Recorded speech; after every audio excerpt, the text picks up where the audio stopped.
ओम शांति।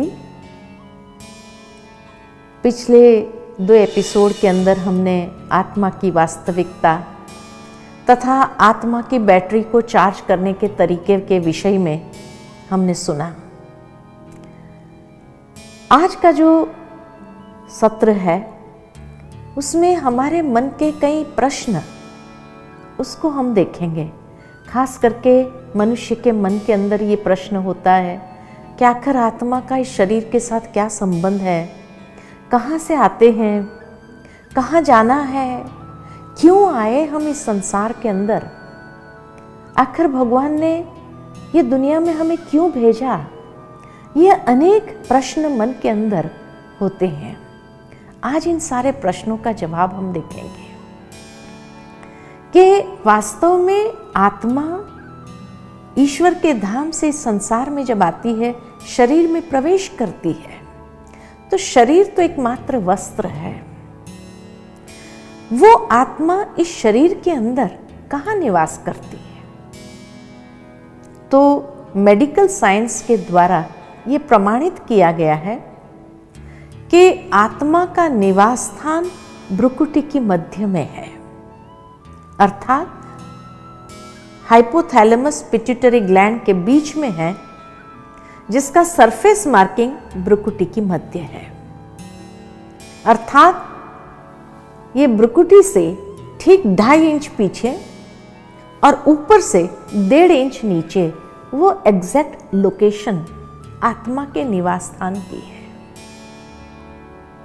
इसीलिए व्यक्ति जब मंदिर जाता है तो मंदिर के अंदर जाने समय एक प्रथा है भारत में कि हम चमड़े की चीज को बाहर उतारते हैं, फिर अंदर जाते हैं, तिलक लगाते हैं, फिर भगवान की मूर्ति के सामने जाकर के हाथ जोड़ करके नमन करते हैं।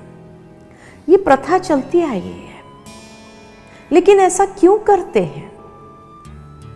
वास्तव में उसके पीछे जो भाव है कि चमड़े की चीज को तो उतार दिया, लेकिन ये चमड़ा, जिस चमड़े का व्यक्ति अभिमान करता है, वास्तव में उतारना है तो ये अहंकार रूपी चमड़े को बाहर उतारो, फिर अंदर जाकर के तिलक लगाते हैं। भावार्थ ये कि अपने आप को आत्मा समझो कि मैं ये देह नहीं, मैं फलाना फलाना नहीं, लेकिन मैं एक शुद्ध पवित्र निर्मल आत्मा हूं। कितना ऊंचा भाव है। इसलिए तिलक लगाते हैं और उसके बाद भगवान की मूर्ति के सामने जाकर के हाथ जोड़ करके नमन करते हैं। भावार्थ कि हे प्रभु, मैं आत्मा, आपकी संतान, आपको नमन कर रही हूं। कितना ऊंचा भाव है। लेकिन आज उस भाव को लेकर के मंदिर में कौन जाता है? लोगों ने कई प्रकार की मतें दी है। कोई कहता है आत्मा हार्ट में रहती है, लेकिन आज जब ओपन हार्ट सर्जरी होती है तो उस समय आत्मा कहाँ जाएगी? तो तुरंत निकल जानी चाहिए। लेकिन ओपन हार्ट सर्जरी सक्सेसफुल हो जाती है, तो हार्ट तो एकमात्र पंप है। कई लोग कहते हैं कि आत्मा घूमती रहती है, जिस वक्त जिस इंद्रियों के द्वारा जो कर्म करना होता है उस वक्त वहां पहुंच जाती है। लेकिन मान लो कि एक व्यक्ति चल रहा है, एक व्यक्ति सोच रहा है, देख रहा है, बोल रहा है, उस वक्त आत्मा कहाँ जाएगी? इसीलिए जिस तरह से एक व्यक्ति कंट्रोलिंग रूम में बैठ करके सारा कंट्रोल उसके जहाँ हाथ में हो वहाँ से ही ऑपरेट करता है, ऐसे आत्मा भी ऑपरेटर है और सारे शरीर का कंट्रोलिंग रूम मस्तिष्क है। तो जरूर आत्मा भी वहाँ ही बैठ करके सारे इंद्रियों को वहां से कंट्रोल करता है, मैनेज करता है। लेकिन फिर दूसरा सवाल आता है कि फिर हम इस दुनिया में क्यों आए? क्या ऊपर नहीं रह सकते थे सदा के लिए ईश्वर के पास मोक्ष में? नहीं रह सकते थे? क्यों आए हम इस संसार में? परमात्मा का जो धाम है, जिसको कहते हैं परम धाम, ये 5 तत्वों की दुनिया से ऊपर एक छठा लोक है जिसको कहते हैं सूक्ष्म देव लोक। और उससे ऊपर जो लोक है उसको कहते हैं परलोक, जिसको अनेक धर्म में अनेक नामों से जाना गया। श्रीमद् भगवद गीता में उसको परम धाम कहा, कोई उसको निर्वाण कहते हैं, वाणी से परे का स्थान, कोई उसको शांति धाम कहते हैं जो अनंत शांति का धाम है, कोई उसको हाईएस्ट हेवनली अबोर्ड, ऊंचे ते ऊंचा धाम, कई सातवां आसमान, 5 तत्व की दुनिया, छठा सूक्ष्म लोक, 7वां आसमान, कोई उसको रूहानी दुनिया, आत्माओं की दुनिया कहते हैं, कोई उसको सचखंड कहते हैं, कोई मुक्ति धाम या मोक्ष धाम कहते हैं। वो धाम हम सब आत्माओं का ओरिजिनल घर है, जहां आत्मा अपने ओरिजिनल अस्तित्व में निवास करते। इसलिए आत्मा के लिए कहा गया अजर अमर अविनाशी शक्ति। अविनाशी यानी जिसका विनाश, जिसके अस्तित्व का कभी विनाश नहीं होता है। क्योंकि कई लोग ये समझते हैं कि आत्मा परमधाम में, परमात्मा में लीन हो जाती है। आत्मा का अस्तित्व सदा के लिए रहता है, क्योंकि आत्मा अजर अमर अविनाशी शक्ति है। शक्ति की न उत्पत्ति है न उसका विनाश है, न वो लीन होती है। लीन होने से भी उसका अस्तित्व समाप्त हो जाता है। और एनर्जी के लिए यही कहा जाता है, energy is neither created nor destroyed. आत्मा भी अगर एक स्पिरिचुअल एनर्जी है, अगर एक शक्ति है, तो उसका अस्तित्व सदा के लिए कायम है। जिस तरह आसमान में हर सितारे का अपना अपना अस्तित्व है, इसी तरह परमधाम में भी हर आत्मा अपने ओरिजिनल सतोगुण स्वरूप में स्थित है, एक सितारे के रूप में, परमात्मा के सानिध्य में है। तो वहां तो कितनी शांति और सुकून होगा। फिर वहां से इस दुनिया में क्यों आए? तो जिस तरह से एक कहानी मैं सुनाना चाहती हूं कि मान लो कि एक बिल्डिंग है, जिस बिल्डिंग के अंदर 50-60 फ्लैट्स हैं, और मान लो कि आप भी उस बिल्डिंग में रह रहे हैं और आपका बच्चा है। अब उस बिल्डिंग के नीचे एक प्लेग्राउंड है, वैकेशन का टाइम है, सारे बिल्डिंग के बच्चे उस प्लेग्राउंड में आकर खेलते हैं। मान लो कि आपका बच्चा भी जिद करता है, मुझे भी नीचे जाना है अपने फ्रेंड्स के साथ खेलने के लिए।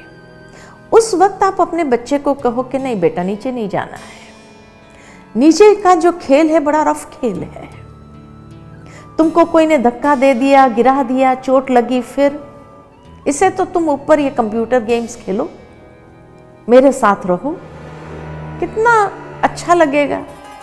मान जाएगा? नहीं। उस समय वो बच्चा आपके साथ समय बिताना नहीं चाहता है। भले आप उसको बहुत प्यार करते तो भी उसको उस वक्त फ्रीडम चाहिए, नीचे जाना चाहता है। वो नीचे जाता है, खेल शुरू होता है, पार्टिसिपेट करता है, धीरे धीरे धीरे धीरे एक गेम, दूसरी गेम, तीसरी गेम चलती रहती है, एक के बाद दूसरी। जैसे जैसे दिन ढलने लगा, शाम होने लगी, चीटिंग बढ़ गई, और चीटिंग जैसे जैसे बढ़ती गई, किसी ने उसको जोर से धक्का दे दिया, गिरा दिया, चोट लगी, रोने लगा। किसी ने आपको आकर के मैसेज दिया, आपके बच्चे को चोट लगी है, रो रहा है, क्या करेंगे? नीचे जाएंगे? नीचे जाएंगे और अपने बच्चे को कहेंगे चलो बेटा ऊपर। लेकिन जब सारे दोस्त नीचे हैं, उसका ऊपर आने का मन नहीं कर रहा है। आखिर आप सब बच्चों को कहते, अब सब अपने अपने घर जाओ, कल खेलना, आज बहुत खेल लिया, अब सब जाओ अपने अपने घर। धीरे धीरे सारे बच्चे बिखर जाते हैं, सब अपने अपने घर जाते हैं। आप खुद के बच्चे को भी लेकर घर में आते हो, साफ स्वच्छ करते हैं, मलहम पट्टी लगाते हैं, खाना पीना दिया उसको, सो जाओ। लेकिन दूसरे दिन जैसे ही वो उठता है और वो देखता है कि उसके दोस्त तो नीचे पहुंच गए, खेल आरंभ हो गया, वो भी जल्दी जल्दी तैयार होकर के नाश्ता किया न किया, मैं जाता हूं नीचे। आप उसको मना करो, मान जाएगा? नहीं। अगले दिन का अनुभव होने के बाद भी एक उम्मीद के साथ नीचे जाता है कि नहीं, आज तो मैं हर गेम को जीतूंगा। ठीक इसी तरह आत्मा के अंदर इतनी पोटेंशियल है, वो पोटेंशियल घर में बैठने के लिए नहीं है। जैसे आप अपने बच्चे को पढ़ाओ लिखाओ, योग्य बनाओ, और उसके बाद अपने बच्चे को कहो कि देखो मैंने पढ़ा लिखा है, तुम्हें योग्य बनाया, लेकिन हमारे पास इतना धन है कि तुम्हें कमाने की कोई जरूरत नहीं, घर में बैठो। मान जाएगा? नहीं, वो यही कहेगा फिर पढ़ाया लिखाया क्यों मुझे। तो जो उसने हासिल किया है वो बाहर देना चाहता है, संसार को देना चाहता है, और इसीलिए भले आवश्यकता न भी हो तो भी वो चाहता है मैं कुछ करूं, आइडली घर में नहीं बैठता है। ठीक इसी तरह आत्मा में भी इतनी शक्ति और क्षमता है, घर में बैठने के लिए नहीं है। और इसीलिए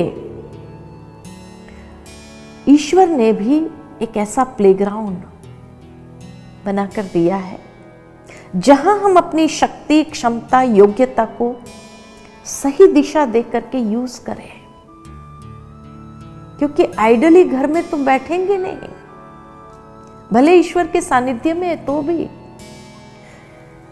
कर्म करना ये एक स्वाभाविकता है व्यक्ति की, कर्म के बिना व्यक्ति नहीं रह सकता है। और इसीलिए जब सारी आत्माएं धीरे धीरे धीरे धीरे अपने अपने समय अनुसार नीचे उतरती जाती है, सारे फ्रेंड्स नीचे आ गए तो हम ऊपर बैठ के क्या करेंगे? हम भी कहते हमें भी नीचे जाना है। ईश्वर ने हमको बहुत रोका था कि नहीं मेरे बाजू में बैठो, इतनी शांति है, नीचे जाके क्या करना है। हमने भी क्या करना है, जाना है नीचे। जैसे बच्चे ने जिद किया, हम भी जिद कर हमें जाना है। हमें समझाया गया था नीचे का जो खेल है ना, बड़ा रफ खेल है, कोई धोखा देगा, धक्का देगा, चोट देगा, दिल की चोटें देगा। हमने भी क्या कहा, कोई बात नहीं, it is part of life. नीचे आए, स्वर्ग में जब नीचे उतरे, ईश्वर ने जब ये संसार को सबसे पहले हमें बनाकर दिया स्वर्ग, जहां इतनी हार्मनी थी, प्रकृति की, पशुओं की, मनुष्य की, इतनी हार्मनी में जीते थे। लेकिन जैसे जैसे जैसे जैसे समय आगे बढ़ता गया, वैसे वैसे चीटिंग भी बढ़ती गई, विकृति आती गई, और उस विकृति के कारण इतनी चीटिंग होने लगी। किसी ने धोखा दिया, किसी ने धक्का दिया, किसी ने चोटें दी, दिल की चोटें दी। जब बहुत दिल की चोटें लग जाती है तब हम भी क्या कहते हैं, हे प्रभु बस अब तो मोक्ष मिल जाए तो अच्छा है, ये रोना नहीं तो क्या हुआ। और जब ऐसी हालत हो जाती है तो जो ईश्वर ने वायदा किया है गीता के अंदर, यदा यदा ही धर्मस्य, कि ऐसे समय पर मैं भी इस संसार में आता हूं और आकर के सब बच्चों को कहते हैं चलो बहुत खेल लिया, अब चलो हर एक अपने अपने घर जाओ, सब चलो घर। इसीलिए अभी रिटर्न जर्नी पर है, और इसीलिए अब घर जाने का वक्त आया है। लेकिन घर कैसे जाएंगे? साफ स्वच्छ होकर के ही जाना पड़ेगा, अशुद्ध स्थिति में नहीं जा सकेंगे। इसीलिए ईश्वर ये आध्यात्मिक ज्ञान, ध्यान के माध्यम से आत्मा का शुद्धिकरण, आत्मा को सशक्त बना करके फिर अपने साथ ले जाते हैं। तो उस परम धाम के अंदर, जो परम पवित्र धाम है, उस धाम के अंदर हम उस अपने ओरिजिनल स्वरूप में सुकून के साथ थोड़ा समय बिताएं, फ्रेश हो जाए। जैसे दिन के सारा दिन व्यक्ति काम करने के बाद रात को आराम जरूरी है, आराम करने के बाद दूसरे दिन फिर फ्रेश हो जाता है नए दिन की शुरुआत के लिए। ठीक इसी तरह हम भी फिर नए सृष्टि के लिए अपने आप को तैयार कर देते हैं और पुनः एक नए संसार में आगमन होता है। तो इसीलिए आना और जाना ये नित्य नियम है, संसार का नियम है। और इसीलिए आत्माएं आती है। लेकिन क्यों आए? तो जो आत्मा के अंदर अच्छाइयाँ थी वो चारों ओर अपने कर्म में ला करके संसार को स्वर्ग समान बनाने के लिए, लेकिन धीरे धीरे मैले होते गए तो ये संसार नर्क समान बन गया। लेकिन अब पुनः हमें अपनी अच्छाइयों के आधार से बैटरी चार्ज करते हुए अच्छाइयों को पुनः संसार में ले आना है और बहुत सुंदर संसार का निर्माण करना है। जब हम परिवर्तन होंगे तो संसार भी परिवर्तन हो जाएगा। When we change, the world changes.